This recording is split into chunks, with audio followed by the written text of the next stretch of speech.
This is Ruby's small kitchen again. Today I'm going to cook BOPIS. So these are our ingredients. We have here vinegar, soy sauce, fish sauce, ground black pepper.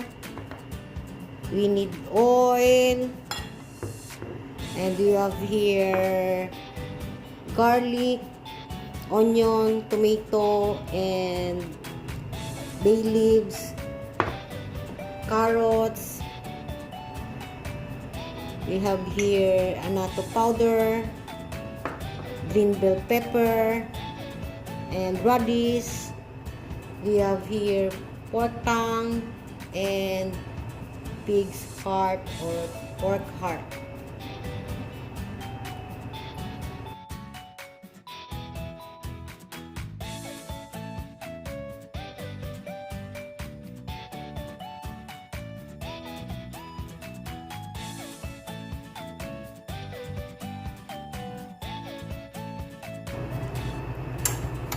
All we have to do is just to stir fry everything.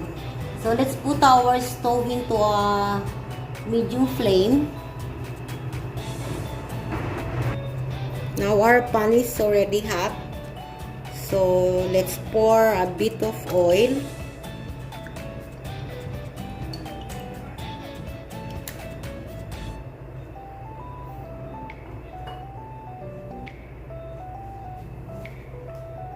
Then stir fry the garlic.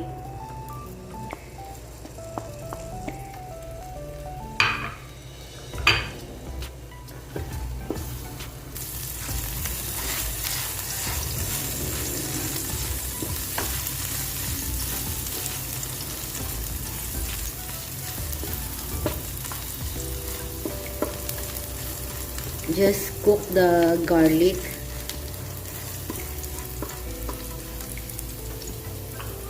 Then let's add our onion.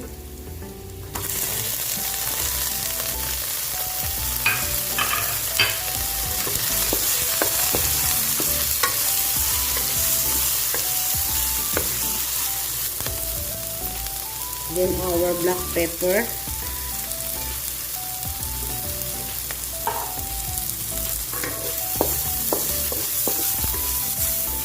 Followed by our tomato.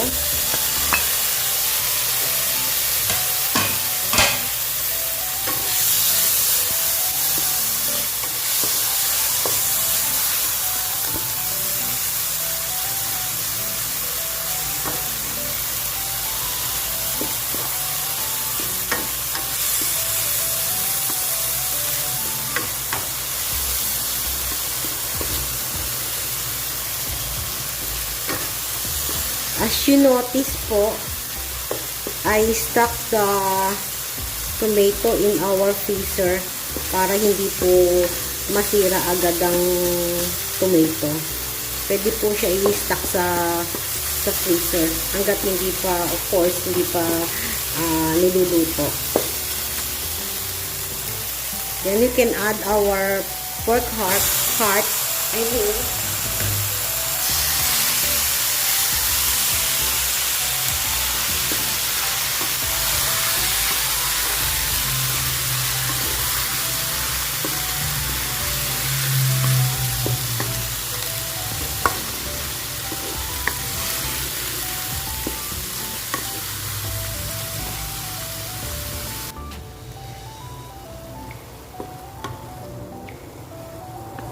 Let's wake the pork heart to cook.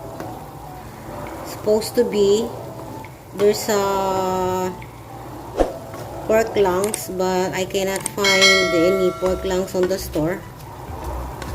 So only pork heart and pork tongue is our main ingredients.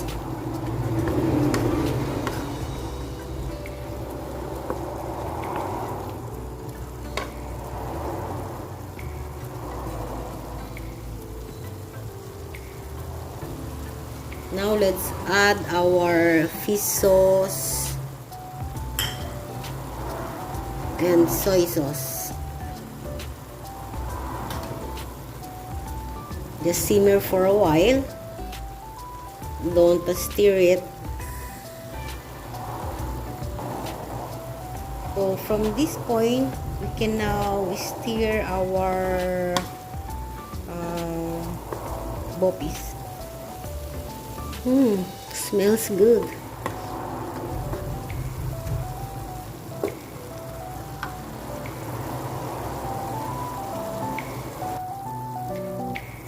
Let's check the meat if it's already tender. Yeah, it's already tender.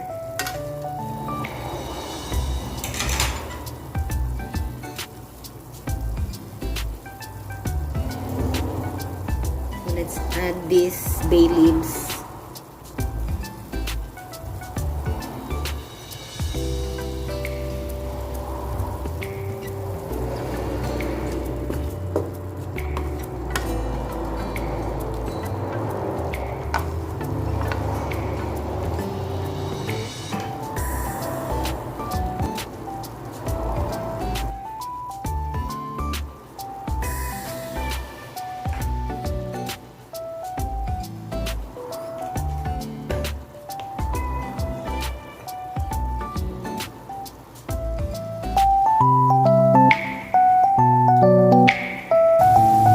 Add our carrots.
By the way, malambot na po yung pork tongue kasi pinakuluan ko na po last time. O, nilinis ko na po. Makikita niyo po sa aking YouTube channel na in-upload ko na po ito nung nakaraan, yung paglilinis sa pork tongue.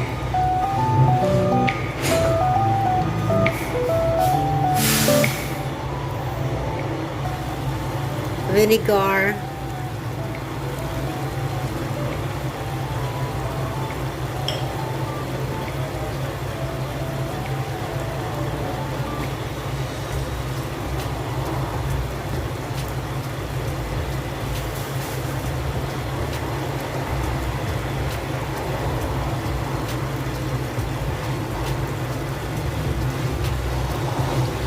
so pagkalagay po ng ating suka, wag po nating hahaluin kasi mahihilaw po yung suka.